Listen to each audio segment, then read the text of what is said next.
آئیے یہی شیخ مکی صاحب ہے، یہی حرم میں ایک شعر کہتے ہیں. دیکھیے حرم میں جھوٹ بول رہے ہیں، حرم میں. عجیب مخلوق ہے یار، یہ حرم میں جھوٹ بولتی ہے، یہ عجیب مخلوق ہے. میں بریلوی ہوں، اللہ آپ کو ہدایت دے. کیا امام احمد رضا خان بریلوی غلط ہیں؟ ان کی کتابیں پڑھ لو پتہ لگ جائے گا. ان کی کتابیں پڑھ لو تو آپ کو سمجھ آ جائے گی. جس نے اپنی کتابوں میں ماشاءاللہ ایسی ایسی توجیحات لکھی ہیں کہ جو مستوی تھا عرش پہ خدا ہو کر اتر پڑا ہے مدینے میں مصطفیٰ ہو کر. اس سے بڑا شرک بھی کوئی ہے دنیا میں؟ اس سے بڑا شرک بھی کوئی ہے دنیا میں؟ ان للہ.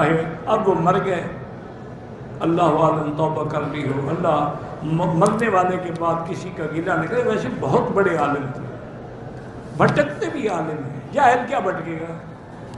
جو تیرنا نہ جانتا ہو کیسے ڈوبے گا؟ وہ تو کنارے پہ کھڑا رہے گا نا. تیرنے والا ڈوبتا ہے. بہت بڑا عالم تھا بدبخت. اس نے جو فتاوی لکھا ہے نا، اس میں بعض فقہی جزیات پہ اس کی بڑی گرفت ہے. پوچھنے والا پوچھتا ہے کہ میں بریلی ہوں تو کیا امام احمد رضا خان صاحب جو ہے وہ غلط تھے؟ میں بریلی ہوں، سوال کرنے والے نے کہا تو کیا امام احمد رضا غلط تھے؟ تو مولوی صاحب جواب دیتے ہیں کہ مولانا احمد رضا کی آپ کتابیں پڑھیے، ان کی جب آپ کتابیں پڑھیں گے تو آپ کو پتہ لگ جائے گا کہ ان کے عقائد کیسے تھے. ایسی ایسی توجیحات انہوں نے بیان کی، مطلب ایسی ایسی بیہودہ اور ایسے بے تکی باتیں بیان کی کہ ماشاء اللہ علامان والحفیظ. اور پھر انہوں نے مثال دیتے کہا کہ دیکھو صاحب، احمد رضا خان صاحب کا جو ایک عقیدہ شرکیہ تھا. کیا عقیدہ تھا؟ کہتے وہی جو مستوی عرش تھا خدا ہو کر اتر پڑا وہ مدینے میں مصطفیٰ ہو کر. کہا کہ دیکھو یہ عرش پر تو خدا ہے، گویا وہ یہ بتانا چاہ رہے کہ عرش پر خدا ہے. اور انہوں نے احمد رضا خان صاحب نے کیا کہہ دیا؟ عرش پر کون ہے؟ مصطفیٰ صلی اللہ علیہ وسلم ہے. کہتے اس سے بھی بڑا کوئی شرک ہو سکتا ہے؟ کتنا بڑا شرک ہے صاحب. اب تو بیچارے مر گئے تھے، بہت بڑے عالم، لیکن گمراہ ہو گئے. یہ شیخ مکی صاحب کے جملے ہیں. اب یہ تو خیر زندہ ہے. اب ایک پہلے تھے ایک صاحب، انتقال ہو گیا، وہ بھی مر گئے، مٹی میں مل گیا وہ تو. اب تو ان کی جسم کی ہڈیاں بھی نہیں بچی ہوں گی. ڈاکٹر اسرار احمد صاحب، وہ بھی صاحب یہی کہتے ہیں، یہی شعر وہ پڑھتے ہیں اور کہتے ہیں کہ دیکھیے آپ یہ شعر جو ہے صاحب کفری اور شرک کی عقیدہ ہے. وہی جو مستوی عرش تھا خدا ہو کر اتر پڑا وہ مدینے میں مصطفیٰ ہو کر. کیا ہے یہ؟ گاڈ انکارنیٹ، اوتار کا عقیدہ. وہ اوتار کا عقیدہ چاہے رام چندر جی کے لیے ہو، کرشن جی کے لیے ہو، یا محمد مصطفیٰ صلی اللہ علیہ وسلم کے لیے ہو، عقیدہ تو ایک ہی رہے گا. اور یہ آپ کے علم میں ہونا چاہیے. شعر کس کا ہے؟ مولانا احمد رضا خان صاحب بریلوی. اور یہ آپ کے علم میں ہونا چاہیے. شعر کس کا ہے؟ مولانا احمد رضا خان صاحب بریلوی. لیکن یہ بھی نوٹ کر لیجیے ساتھی کہ ان کے مسلک کے ایک بہت بڑے عالم جو لاہور میں ہوتے تھے، مولانا محمود احمد رضوی، مرحوم، ان کا انتقال ہو گیا ہے.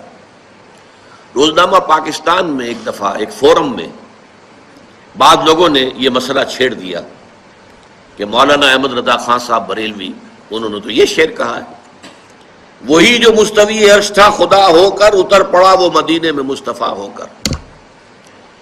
تو مولانا محمود احمد رضوی صاحب نے فرمایا کہ اس پر ہمارا عقیدہ نہیں ہے، یہ ہمارے عقیدے میں شامل نہیں ہے. انہوں نے اعلان برات کیا. اوتار کا عقیدہ ہے یہ. ہندوؤں کیا ہے نا وہ اوتار کا عقیدہ کہ صاحب جب پاپ بڑھ جاتے ہیں تو وہ ایشور جو ہے نعوذ باللہ من ذالک خدا جو ہے وہ اوتار لیتا ہے. تو کہتے ہیں کہ یہ اوتار کا عقیدہ ہے کہ صاحب عرش پہ بیٹھے ہوئے تھے مصطفیٰ، خدا بن کر زمین پہ اتر پڑے. حالانکہ یہ ایک تشریح کا ایک لمبا ہو جائے گا، انشاءاللہ اس پہ کبھی میں بیان کروں گا، لیکن ایک مختصر سی میں یہ بات کر دوں کہ سب سے پہلی بات، عرش پر بیٹھنا، یہ خدا عرش پر بیٹھا ہے یا خدا عرش پر بیٹھ سکتا ہے، یہ اہل سنت کا عقیدہ ہے ہی نہیں.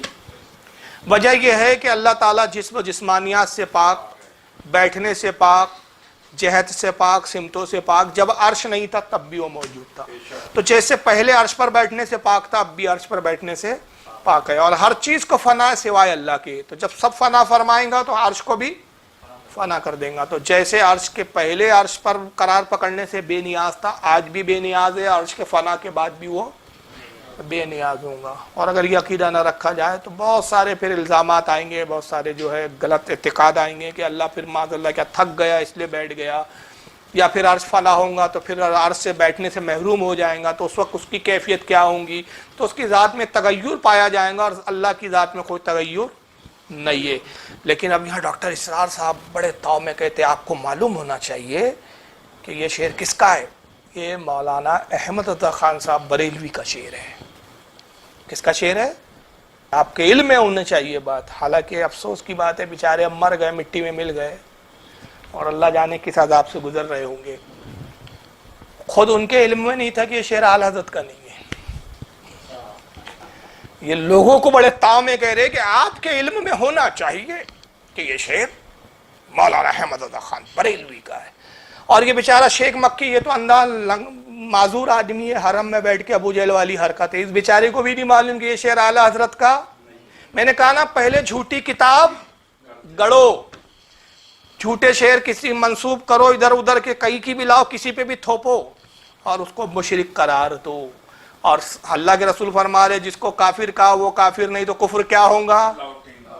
خود ہی لوٹ رہا ہے ان پر، ان کی اوقات نہیں ہے کہ اعلیٰ حضرت کو یہ معاذ اللہ کچھ کہے۔ اعلیٰ حضرت کی تو شان وہ ہے کہ تیری دوزخ سے تو کچھ چھینا نہیں، خلد میں پہنچا رضا پھر تجھ کو کیا۔ یہ تو اعلیٰ حضرت کی شان ہے، ان کو تو یقین کامل تھا، یقین کامل سے بھی اعلیٰ منزل پر تھے کہ رسول کی محبت اور حضور کے دین کی خدمت کے صدقے میں جنت یقینی ہے۔ اس لیے کہتے ہیں کریم اپنے کرم کا صدقہ، لئی میں بے قدر کو نہ شرما تو، اور رضا سے حساب لینا، رضا بھی کوئی حساب میں ہے۔ یہ اعلیٰ حضرت کی شان تھی۔ پھر اس کے بعد اور دوسرا جھوٹ گڑا اپنی بات کو وزن دینے کے لیے ڈاکٹر اسرار صاحب، یہ بڑے بڑے اوتھینٹک پرسن لوگ تھے بھائی، بڑے، لیکن اتنے بڑے جھوٹے تھے یہ۔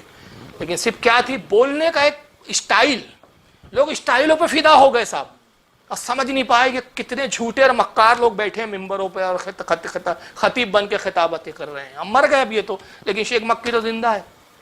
تو میں ان شیخ مکی صاحب کو کہتا ہوں کہ چلو آپ ثابت کر دو کہ اعلیٰ حضرت کا شعر ہے، زندگی بھر غلامی کروں گا تمہاری، ثابت کر دو یہ شعر اعلیٰ حضرت کا ہے صاحب۔ پھر اسرار احمد صاحب زور دیتے ہوئے کہتے ہیں کہ صاحب ان کے مسلک کے، یعنی اعلیٰ حضرت کے مسلک کے ایک عالم تھے لاہور میں، تو مولانا محمود احمد رضوی صاحب، ان کے سامنے شعر آیا، یہ بات چھڑی کہ صاحب مولانا احمد رضا نے اس طرح کا شعر کہہ دیا ہے، تو انہوں نے واضح طور پر کہا کہ یہ ہمارا عقیدہ نہیں۔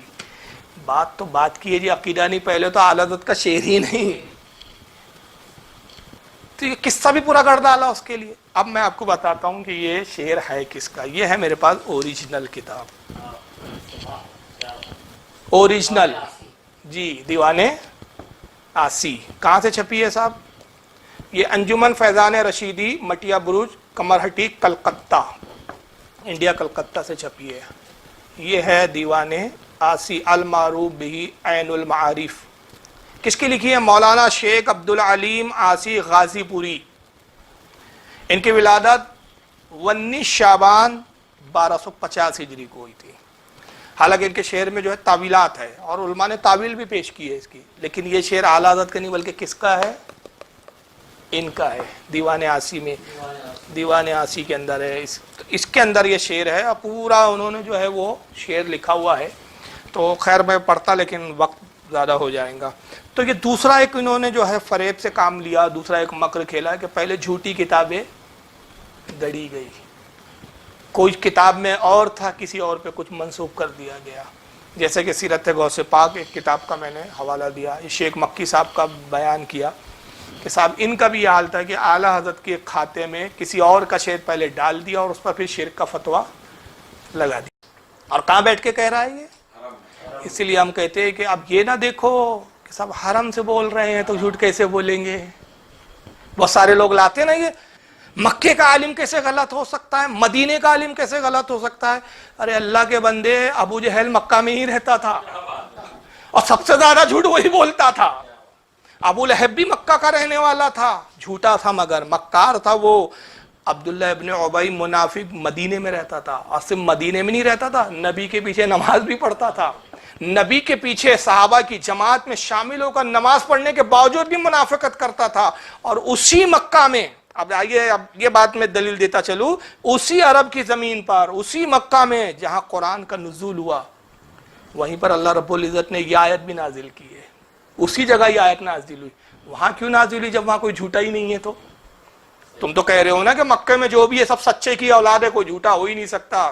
مکہ میں ہے، تو ہم تو کہتے ہیں مکہ میں یہ تھے، چلو تم کہو ابو جہل کافر تھا، یہ تھے وہ تھے، تو اسی مکہ میں، اسی حرم کعبہ میں یہ آیت نازل ہوئی ہے، وہیں قرآن کا نزول ہوا ہے، جس میں رب تبارک و تعالیٰ یہ بھی فرماتا ہے، پارہ نمبر 14 سورہ نحل آیت نمبر 105، اللہ فرماتا ہے انما یفتر الکذب الذین لا یؤمنون بآیات اللہ واولئک هم الکاذبون، بہتان جھوٹ وہی باندھتے ہیں جو اللہ کی آیتوں پر ایمان نہیں رکھتے، اور وہی لوگ جھوٹے ہیں۔